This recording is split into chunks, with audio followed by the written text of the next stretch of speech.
વિસ્તારમાં નકલી પોલીસ બનીને પ્રેમજાળમાં ફસાવતી ટોળકીનો પર્દાફાશ. ઉમરા પોલીસે 5 આરોપીઓને ઝડપ્યા.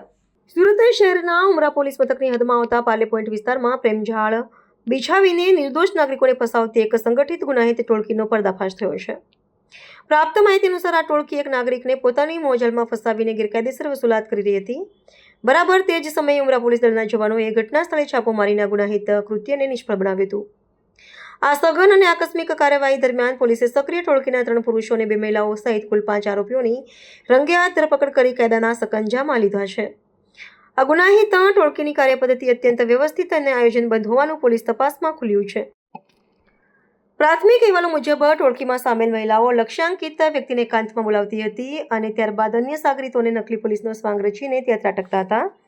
પીડિત વ્યક્તિને દુષ્કર્મના ખોટા ગુનામાં ફસાવી દેવાની ધમકી આપી મારઝૂડ કરી અને તેમની અંગત પળોનું ખાનગી ચિત્રીકરણ કરીને ગેરકાયદેસર દબાણ ઊભું કરવામાં આવતું હતું.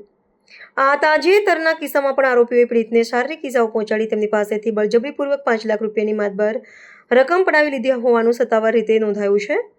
આ ગંભીર ઘટના બાદ સમગ્ર સુરત શહેરમાં ભારે ખળભળાટ મચી જવા પામ્યો છે. ઉમરા પોલીસે તમામ 5 આરોપીઓ વિરુદ્ધ ખંડણી, છેતરપિંડી, શારીરિક હુમલો અને ગુનાહિત ષડયંત્ર રચવા સબબ ભારતીય ન્યાય સંહિતાની કલમો હેઠળ ગુનો નોંધીને સઘન કાનૂની કાર્યવાહી હાથ ધરી છે. તપાસ અધિકારીઓ હવે આ ટોળકી દ્વારા ભૂતકાળમાં અન્ય કેટલાક નાગરિકોને શિકાર બનાવવામાં આવ્યા છે તેની ઊંડાણપૂર્વક તપાસ કરી રહ્યા છે.